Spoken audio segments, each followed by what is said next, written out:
Today, we will look at some scary high dividend stocks that may be a treat for your portfolio, and we'll begin right now. It is not a secret that many folks in the community absolutely love those high dividend stocks. In fact, during a bear market, sometimes it is the dividends that can give us a real sense that we are still moving forward, and that is not a bad thing. Some investors like to shift towards a more dividend-focused strategy during these times. I am still a huge subscriber to a total return strategy, but I do also love dividends. In this video, we are going hunting for some very big monthly dividend stocks. Before we start snagging those dividends, let me know in the comments if you are a dividend growth or total return focused investor. As always, I am very grateful to see you all here in the home of free financial content on YouTube. If you are new, please subscribe right now so you won't miss a single moment, and a huge thank you for that. Click.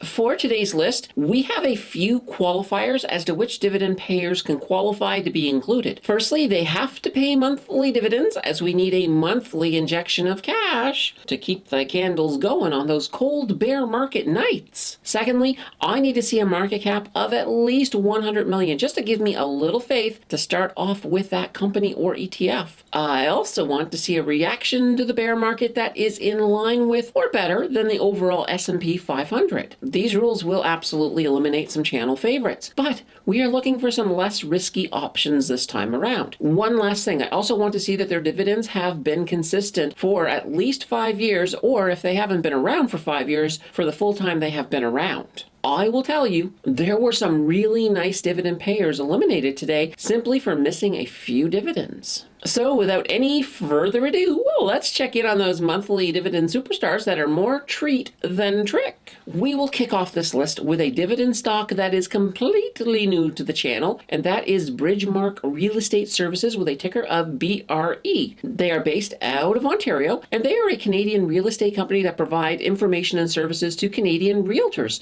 such as Royal LePage and Via Capitale, just to name a couple. They have a market cap of 139.6 million and a fairly stable beta of 1.35. Their earnings per share come in at 1.42, and they have a price to earnings ratio of 10.14. I am liking what I have seen so far of this company. When it comes to dividends, they have a yield of 9.375%, which is paid out monthly in the amount of 11.3 cents per share. It also goes without saying that they have not missed a payment in over 5 years. When we look at their growth, in 2021, they had a return on investment of 13.47% for a total return, once we add in those dividends, of 22.84%. This is not bad at all and potentially makes them a good option for a total return play. In 2022, thus far, they slipped as almost everyone else, but it was really not that bad as their ROI came in at negative 13.20. Overall, this is an interesting stock, and I will admit, my interest on this one is officially peaked. Up next, we have the biggest position in my portfolio, and that is Canoe EIT Income Trust with a ticker of EIT.UN.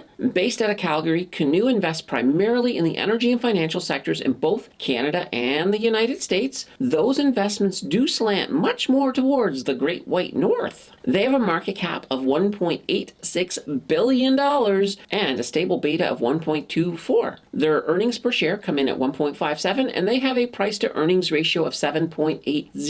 This is a company I have loved for a long time, and with their current fundamentals, I see that love continuing. As for dividends, they have a yield of 9.82%, which is paid out monthly in the amount of 10 cents per share. When we look at their growth, in 2021, they had a return on investment of 35.33% for a total return of 42.70%. Holy banana bread, that was a nice return. In 2022, thus far, they have slipped a wee bit with an ROI of negative 8.33, which is easily covered by their dividend. This is a stock set to shine brightly on the other side of the current energy slump. In our next spot, we have the first of 2 Hamilton ETFs, and these ETFs are no stranger to the channel. The first is the Hamilton Enhanced Multi-Sector Covered Call ETF. They are based out of Toronto, and they use covered call strategies to enhance their returns. They do invest in 7 other very stable ETFs, and sector-wise, their top 3 sectors would be the banking sector, utilities, as well as healthcare. They have a market cap of $216.4 million. They are a fairly new ETF. I do not have a beta for them. Now, they do have a management fee of 0.65%. That is, of course, very well covered by their returns. When it comes to dividends, they have a yield of 10.352%, which is paid out monthly in the amount of 12.5 cents per share. They have been around for a little over a year, and those dividends have been very stable during that time. When we look at their growth, in 2021, they had a return on investment of 7.70%, but this was for half a year, as they were created in July of 2021. In 2022, thus far, they have slipped a good amount and have racked in at an ROI of negative 19.46, which is mostly in line with the overall market trend. This is a newer ETF, so that does come with increased risk. However, I do like Hamilton, and from what I have seen thus far, they are well managed and their pockets are deep enough to weather this bear market. Our next stock is another new one to the channel, and it is the Horizons Enhanced Income Gold Producers ETF with a ticker of HLCC. This ETF is managed out of Toronto, and it also uses covered calls in conjunction with their investment of a diversification of North American gold producers. They have a market cap of $159.5 million and no beta. Their management fee comes in at 0.65%, and once again, with high dividend options, you really do not feel that at all. As for their dividends, they have a yield of 10.58%, which is paid out monthly in the amount of 20.4 cents per share. When we look at their growth, in 2021, they had a return on investment of negative 14.09%, and once you add in the dividends, we still get a negative 3.51% return. Gold, let's face it, was pretty stagnant in 2021, which certainly didn't help them in any way, shape, or form. In 2022, thus far, they have fallen with an ROI of negative 22.06. Not great for growth at all, but certainly a stable dividend play for the dividend investors. Up next, we have our only split core stock that made the list. A few others almost made it, save for some missing dividend payments eliminating them. Our split core that made it was eSplit Core with a ticker of ENS. They are based out of Toronto, and they invest in one asset only, which is Enbridge. They then take that investment and use covered calls to enhance the dividend. They have a market cap of $247.5 million and a beta of 1.27, which is pretty close to the average. Their earnings per share is 1.73, and they have a PE ratio of 8.36. As for their dividends, they have a yield of 10.78%, which is paid out monthly in the amount of 13 cents per share. When we look at their growth, in 2021, they had a return on investment of 23.83%, and adding in the dividends, we get 34.61%. Not too shabby. In 2022, thus far,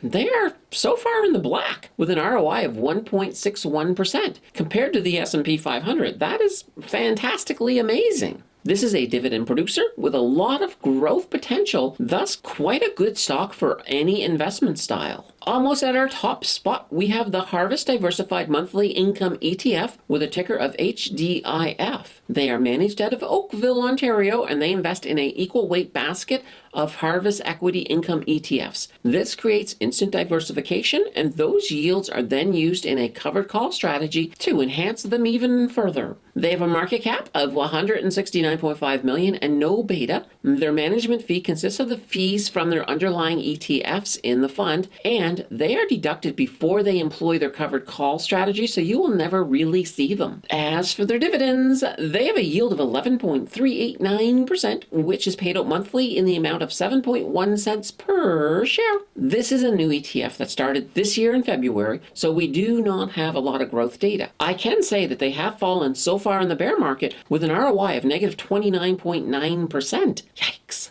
I almost eliminated this one as I would have liked to see a smaller loss. However, I do have faith in the underlying ETFs within this ETF, and I do like Harvest overall. I am keeping this one here, but until they have a better track record, this is one I would recommend only with extreme caution. We are finally at our top pick of the week, and it is the Hamilton Enhanced US Covered Call ETF with a ticker of HYLD. Like the other Hamilton ETF, they are also based out of Toronto. They hold within this ETF an equal weight portfolio of 7 US equity covered call ETFs with a good correlation to the overall S&P 500 sector mix. stocks. They have a market cap of 198.3 million, and they are really new, having begun to trade in February of 2022. They have a 0.65% management fee, and that is well covered by their returns. When it comes to dividends, they have a yield of 15.04%, which is paid out monthly in the amount of 14 cents per share. Once again, this is a new ETF that started this year in February, so we lack a lot of growth data. I can say they have fallen so far in this year with an ROI of negative 30.4%. This one was absolutely a tough call. I really do like this ETF, but that drop is slightly uncomfortable. This is an ETF I am invested in, but it is also an ETF I watch like a hawk. Great dividends, but extreme risk. It should always be a rule of thumb that higher dividend stocks do come with higher risks,